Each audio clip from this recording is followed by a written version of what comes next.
Today we are going to take an $11 chisel set, sharpen it with an $11 sharpening stone, and we're going to keep everything flat with a piece of plate glass and some wet dry sandpaper. For today's lesson, I invited one of my first woodworking teachers and favorite people, Steve Dando, to the wood shop. Prepping to teach some classes on beginner woodworking, I wanted to find some inexpensive tools that I could recommend to folks just getting started.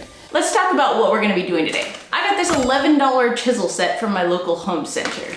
I found this $11 sharpening set that has a 1,000 and 6,000 grit water stone. And then I also found a piece of plate glass and some wet dry sandpaper on Amazon. All in, we're at $55. That is actually about the price of a single Lie-Nielsen chisel. The first thing that we need to do, besides reading the instructions, which you were already doing for us, is soak the stone. The numbers that identify grits are basically talking about the size of the rocks, but weirdly, the bigger the number gets, the smaller the rocks get. So we usually start with 250 grit. That's pretty big rocks in the sharpening world. And we're gonna go all the way up to about 6,000 grit. So those are really, really teeny tiny rocks. It's been 10 minutes.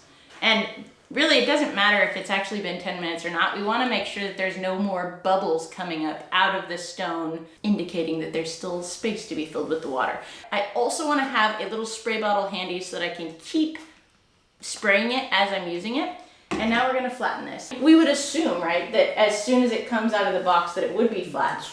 But is that a safe assumption to make? No. It is not. I love my Norton water stones. However, I bought a Norton stone flattener that was the most out of flat thing I've ever experienced in my life, and I could not figure out what was going on with my sharpening for years. I have one of those. Until I finally figured out, well, hey, the flattener isn't flat. I take a pencil and just make a couple of light lines. You want to flatten the 6,000 first. Okay. Then you want to flatten the 1,000. Any contamination from the 6,000 will go to the 1,000. That's okay, but you don't want 1,000 grit embedded into the 6,000. Okay. So I always go for the 6,000 first. Okay, and then we're ready to go. So we're on the 1,000. No, we're on the 6,000, and don't need much pressure. This is good enough. I'm not going to take all the pencils line away, but I'm reasonably sure it's flat.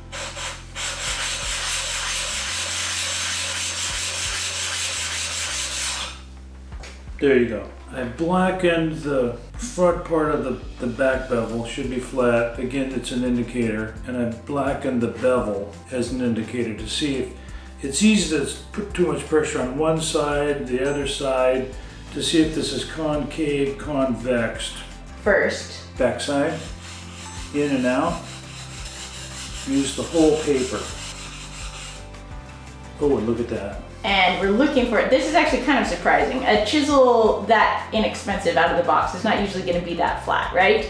Yeah, we got polished edge up here. That's good. A little polished here. There's a little hollow in it. It's not that bad. Now the bevel. This is hard. People get weirded about the bevel. It's probably 25 degrees, whatever the angle they put on at the factory. For more information about body mechanics and taking a chisel out of the box and getting it ready to use, check out this video. This is the hard part. I got the heel, I got the toe, heel, toe. I can feel the... And actually, I can also see the water squish out. The water squish out when you're in the right spot there, yeah. And then I do a nice even pressure, do a draw. I lighten up, heavy pressure. Actually, we kind of, so far, have like a really good flat thing out of the box here, and another really good flat things out of the box here. Now let's just keep going and see if we've got winners all around. Generally speaking, if we were just learning, we would re-black out the back and the bevel, right? The blackening is good for out of the box. Mm-hmm. And if you're new, you might blacken every time. If you sharpen 10 times, you go, I don't think I need to blacken anymore. Yes. Now you can see the darkness on the stone. That's metal being abraded away, polished. Don't come up this way. Right. You know, I've used this side of the stone. I want to flip around again. Oh, and why are you doing that? I want to, well, we've abraded the stone over here. Mm-hmm. We want to use the whole surface of the stone. We are very polished now. So we are good. This is keeping a constant bevel. There it is, locking my arms in, and I want to rock. I lock the chicken wings in. Yes. I don't tighten up a lot, but you want to be firm enough that you don't change your bevel. What I find with students is usually they come down. Aha. And then so they're just polishing back here. And yes. it's one of the skills that you want to develop early. I lighten up coming forward because it is easy to gouge out your stone. Yes. I've done that, and it's yes. like, oh no, I've ruined it, you know. Oh, I got a bevel already. You've got a burr? Got a burr.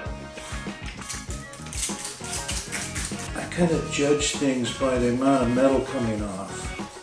So it's abrading quite well.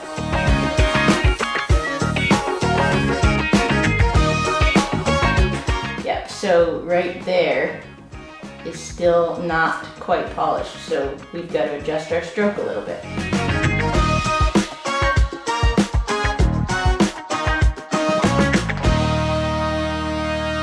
So even though we've not been using it long, we're going back to flatten before we switch anything, because pressure on the stone will basically dish it, right? Yes.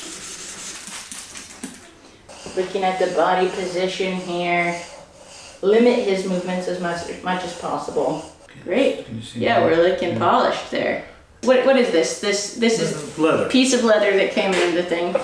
We take the rouge. Yeah, so basically this green stuff that we're rubbing on the leather is a wax crayon embedded with some sort of abrasive. The idea behind the leather is that it's a little bit soft and a little bit forgiving. I use a strop basically as like a fail-safe against maybe I didn't fully remove my burr from the front and the back. So I'm gonna give it 2 swipes. Two on the back, 2 on the front, and call it good. Well, I think we should now try it. What's the test of a sharp chisel? You should have a clean surface. It's almost polished. Oh, look at this. Okay, so here's another sign of sharpness actually, right here. If you can get a curl like that off of a blade, you're doing all right. And this is all being done with hand power. So look at how it's taking that dull surface and turning it into a polished surface.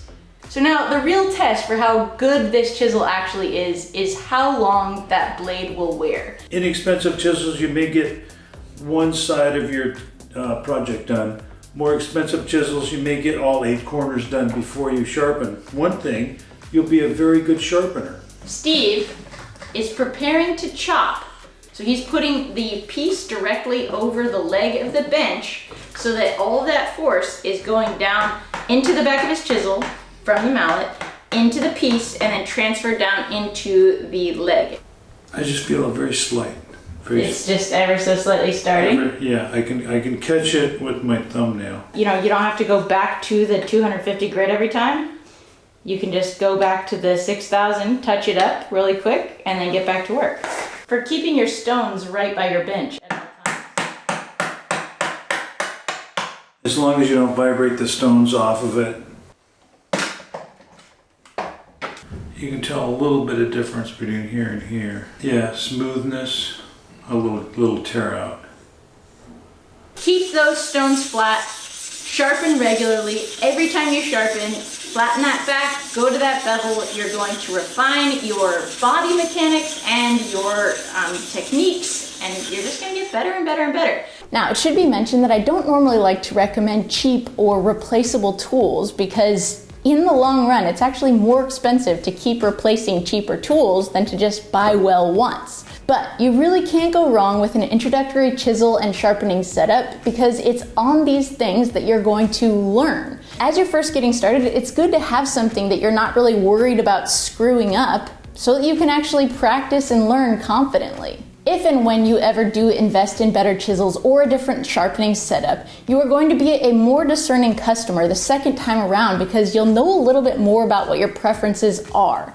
You also will be very glad that you have some beater chisels hanging around for when you're framing a window or when your neighbor asks to borrow your chisels. When I started woodworking full-time and it was more important for me to be efficient in the wood shop than to save money on tools, I traded in my plate glass for some more expensive diamond plates so that I wouldn't have to take the paper on and off and clean off the plate. I invested in chisels that were made of better steel that would go longer between sharpening. But having tested and used both these chisels and the sharpening method, I can easily recommend these as a great place to start. Generally speaking, I'm not a big fan of buying cheap and then immediately having to replace it, but that was why we wanted to test this thing. We wanted to see, is this a waste of money from the outset? Or is it something that's gonna get you by for the first 3, 4, 5 years of woodwork? And I think today we said, yeah. This is gonna get you down the road. Yeah. The whole time we were making this video, you saw me pop in and out because I was taking B-roll with my camera, but I was also taking pictures for a blog series on beginner woodworking that Steve is helping me write for my Squarespace website, anofalltrades.com. I've been blogging on Squarespace since 2012 when I first started woodworking, so as you can imagine, over the years there's been a lot of information collected there. You can find topics like how to sharpen your tools. You can find links for all the products that we talk about in this video. You can find the project plans and merchandise that I sell, and Squarespace has given me a super easy, awesome resource for me to drag and drop anything that I want to share with the world into a beautiful artist designed template that then presents it to the world. I'm not super tech savvy, but Squarespace has been a fantastic resource for me from the very beginning. If you're interested in starting your own website, check out squarespace.com. And when you're ready to launch, go to squarespace.com/AnnofAllTrades and you can get a 10% discount. Now that you've got some sharp tools, let's put them to use cutting some dovetails together. I will see you in that video. Cheers!